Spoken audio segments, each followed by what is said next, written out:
La Bible qui ne se nomme pas. L'humilité de la parole écrite qui pointe vers la parole incarnée.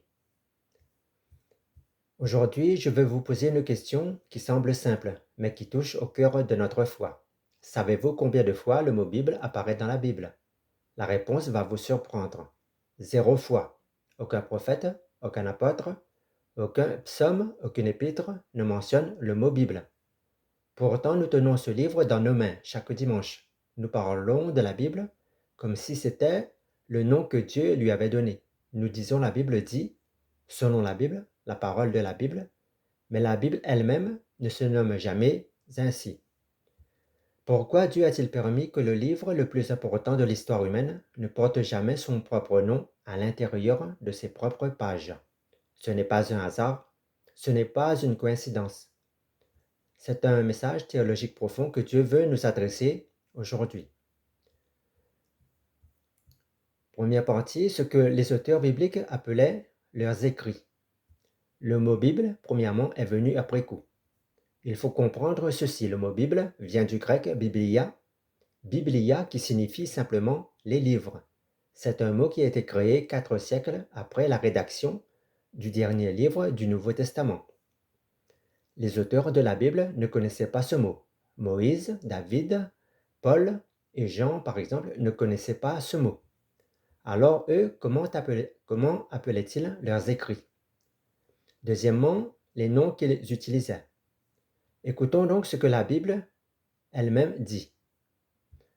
Premièrement, le livre. Quand Moïse a terminé d'écrire la loi, il dit « Prenez ce livre de la loi et mettez-le à côté de l'arche de l'alliance de l'Éternel, votre Dieu. » Selon Deutéronome 31, verset 26. Moïse ne dit pas « Mettez cette Bible », il dit « ce livre », le livre de la loi. Deuxièmement, le livre de l'Alliance. Dans Exode 24, verset 7, quand Moïse lit devant le peuple, il prit le livre de l'Alliance et il le lut aux oreilles du peuple. Le livre de l'Alliance, pas la Bible, l'alliance entre Dieu et son peuple. Troisièmement, les Écritures. Quand Jésus parle aux religieux de son temps, il dit « Vous sondez les Écritures, vous pensez avoir en elles la vie éternelle. Ce sont elles qui rendent témoignage de moi. » Selon Jean 5, verset 39. Jésus dit les Écritures, les textes sacrés, mais pas la Bible. Quatrièmement, la loi et les prophètes. Jésus résume tout l'Ancien Testament en disant « Tout ce que vous voulez que les hommes fassent pour vous, faites-le de même pour eux, car c'est la loi et les prophètes. » Selon Matthieu 7, verset 12. Cinquièmement, le livre de l'Éternel. Ésaïe dit « Lisez dans le livre de l'Éternel et lisez, selon Ésaïe 34, verset 16. Le livre de l'Éternel, mais pas la Bible, le livre qui appartient à Dieu, qui parle de Dieu, qui vient de Dieu. Ensuite, ce que cela nous enseigne. Voici ce que nous apprenons. Les auteurs bibliques ne pensaient pas à un livre unique. Ils pensaient à des livres multiples, des écrits divers, des témoignages variés de la révélation de Dieu. La Bible n'est pas un livre unique, c'est une bibliothèque écrite sur 1500 ans par 40 auteurs différents, dans 3 langues, sur 3 continents. Et chacun de ces auteurs n'a jamais dit qu'ils écrivaient la Bible. Ils ont écrit sous l'inspiration du Saint-Esprit. Deuxième partie, pourquoi Dieu évite l'idolâtrie du livre. Premièrement, le danger de l'idolâtrie du texte. Voici donc la raison profonde. Dieu veut nous protéger de l'idolâtrie. L'idolâtrie, ce n'est pas seulement adorer une statue de bois ou de pierre. L'idolâtrie, c'est mettre quelque chose à la place de Dieu. Et le livre sacré peut devenir une idole. Pensez-y donc. Quand nous commençons à dire la Bible est Dieu, nous tombons dans une erreur grave. La Bible n'est pas Dieu. La Bible parle de Dieu. La Bible témoigne de Dieu. La Bible révèle Dieu. Mais la Bible n'est pas Dieu lui-même. Le livre est un moyen et non une fin. Deuxièmement, les conséquences de l'idolâtrie du livre. Quand nous faisons de la Bible une idole, que se passe-t-il? Premièrement, nous devenons légalistes. Nous commençons à dire « la Bible dit », donc c'est obligatoire. Nous perdons l'esprit de la loi pour la lettre. Nous oublions que la lettre tue, mais que l'esprit vivifie, selon 2 Corinthiens 3, verset 6. Deuxièmement, nous perdons dans les détails. Nous sondons les Écritures comme des savants, comme des critiques, comme des historiens. Nous cherchons à comprendre chaque mot, chaque phrase, chaque grammaire. Mais Jésus dit, vous sondez les Écritures, mais ce sont elles qui rendent témoignage de moi. Le but n'est pas de comprendre le texte, le but est de rencontrer Christ. Troisièmement, nous oublions le Christ. C'est le danger le plus grave. Nous pouvons avoir la Bible dans nos mains, la Bible dans notre tête, la Bible dans notre bouche, et ne pas connaître le Christ. Jésus dit aux religieux de son temps, vous sondez les Écritures, mais ce sont elles qui rendent témoignage de moi. Vous ne voulez pas venir à moi pour avoir la vie, selon Jean 5, verset 39 à 40. Ils avaient les Écritures, ils connaissaient les Écritures, ils enseignaient les Écritures, mais ils ne connaissaient pas le Christ. Ensuite, il y a l'humilité du texte sacré. Voici la beauté de ce paradoxe. La Bible est humble. La Bible ne se met pas en avant. La Bible ne dit pas « adorez-moi ». La Bible ne dit pas « je suis la vie ». La Bible dit « je suis le témoin ». Celui qui a la vie, c'est lui, c'est Jésus le Christ. C'est comme Jean-Baptiste, quand on lui demande « es-tu le Christ ?» Il répond « je ne suis pas le Christ », selon Jean 1, verset 20. Quand on lui demande « es-tu Élie ?» il répond « je ne suis pas Élie ».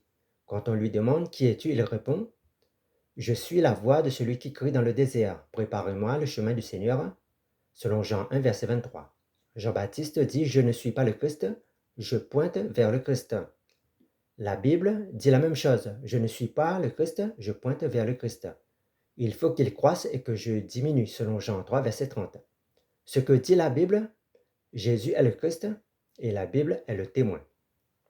Troisième partie, comment cela doit transformer notre prédication pour les fidèles. Premièrement, les prédicateurs doivent prêcher le Christ et non le livre. Nous ne devons pas prêcher la Bible, mais prêcher le Christ à travers la Bible. Quelle est la différence? Quand nous prêchons la Bible comme objet, nous disons « voici ce que dit le texte, voici comment le comprendre, voici les règles, voici les commandements ». Quand nous prêchons le Christ à travers la Bible, nous disons « voici comment ce texte révèle Jésus, voici comment ce texte pointe vers la croix et voici comment ce texte nous mène au Sauveur ». La prédication biblique n'est pas une exégèse du texte, c'est une révélation du Christ. Jésus dit aux disciples d'Emmaüs, et commençant par Moïse et par tous les prophètes, il leur expliqua dans toute l'Écriture ce qui le concernait, selon Luc 24, verset 27. Jésus n'a pas dit « je vais leur expliquer l'Écriture ». Il a dit « je vais leur expliquer dans l'Écriture ce qui me concerne ». Voici donc la règle de notre prédication. Chaque prédication doit pointer vers le Christ. Nous devons savoir ce que nous prêchons. Si nous prêchons la loi, montrer comment le Christ a accompli la loi. Si nous prêchons les prophètes, montrons comment le Christ a accompli la prophétie. Si nous prêchons les psaumes, montrons comment le Christ est le roi souffrant et glorifié. Si nous prêchons les épîtres, montrons comment le Christ est la tête de l'Église. La Bible, sans le Christ, est un corps sans âme. Ensuite, pour les croyants, avoir la foi en Dieu et non dans un livre. Nous les croyants, nous devons appliquer cette règle, que notre foi n'est pas dans un livre, mais notre foi est en Dieu. Il y a ici une différence fondamentale. La foi dans le livre, je crois parce que la Bible dit. Je suis sauvé parce que je crois la Bible. Je suis saint parce que j'obéis à la Bible. Mais la foi en Dieu implique. Je crois parce que Dieu m'a parlé. Je suis sauvé parce que Christ m'a sauvé. Je suis saint parce que l'Esprit me sanctifie. La Bible est le moyen par lequel Dieu nous parle, mais Dieu est celui qui parle. C'est comme une lettre d'amour. La lettre n'est pas l'époux. La lettre parle de l'époux, la lettre révèle l'époux, mais l'époux est celui qui est aimé et non la lettre. De même, la Bible n'est pas Dieu. La Bible parle de Dieu. La Bible révèle Dieu, mais Dieu est celui qui est adoré et pas la Bible. Il y a aussi la liberté de l'esprit. Voici donc la bonne nouvelle. Quand nous rejetons l'idolâtrie du livre, nous trouvons la liberté de l'esprit. L'apôtre Paul dit, Or le Seigneur est l'Esprit, et là où est l'Esprit du Seigneur, là est la liberté. Selon 2 Corinthiens 3, verset 17. Quand nous ne sommes plus esclaves de la lettre, nous sommes libres dans l'esprit. Quand nous ne cherchons plus seulement à comprendre le texte, nous rencontrons le Christ. Quand nous ne prêchons plus le livre, nous voyons le Christ croître en nous. Car il faut qu'il croisse et que nous diminuons. Donc, quand nous lisons la Bible, nous devons chercher le Christ. Ne lisons pas seulement pour comprendre, lisons pour rencontrer. Avant de lire, prions. Seigneur, ouvre nos yeux pour que nous voyions les merveilles de ta loi, selon le psaume 119, verset 18. Quand nous lisons, demandons comment ce texte nous révèle Jésus.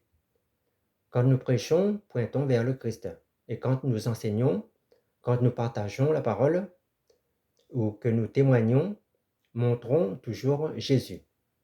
Une prédication n'est pas réussie quand le peuple dit « Quelle belle prédication » sur le texte. La prédication est réussie quand le peuple dit « Quel magnifique Christ que nous avons vu ». Et quand nous prions, adressons-nous à Dieu et non au livre. Nous ne devons pas prier la Bible, mais prier Dieu à travers la Bible. La Bible est notre nourriture, Dieu est notre Père. Nous ne mangeons pas le plat, nous mangeons le plat pour nous nourrir. De même, nous ne prions pas le livre, nous prions le Père par le Fils dans la puissance du Saint-Esprit. Conclusion, le mystère qui nous humilie. Le fait que la Bible ne se nomme pas est un mystère qui nous humilie. Il nous rappelle que nous ne pouvons pas contenir Dieu dans un livre. Nous ne pouvons pas maîtriser Dieu avec un texte. Nous ne pouvons pas remplacer Dieu avec une parole écrite. La Bible est le témoin fidèle, mais le témoin fidèle, c'est aussi Jésus le Christ, selon Apocalypse 1, verset 5. Et le témoin éternel, c'est Dieu lui-même. Ne soyons donc pas comme les religieux qui avaient les Écritures, mais ne connaissaient pas le Christ. Ne soyons pas comme ceux qui disent, la Bible dit, sans écouter Dieu qui parle. Ne soyons pas comme ceux qui adorent le livre, au lieu d'adorer le Dieu du livre. Que le Seigneur ouvre nos yeux pour que nous voyions les merveilles de sa loi. Que le Seigneur donc nous donne de rencontrer Jésus le Christ à travers les Écritures. Que le Seigneur nous rende humbles et nous donne la possibilité d'aller vers Jésus et non vers le livre. Et que le Seigneur nous fasse grandir dans la liberté de l'esprit, là où il croit et où nous diminuons. Amen.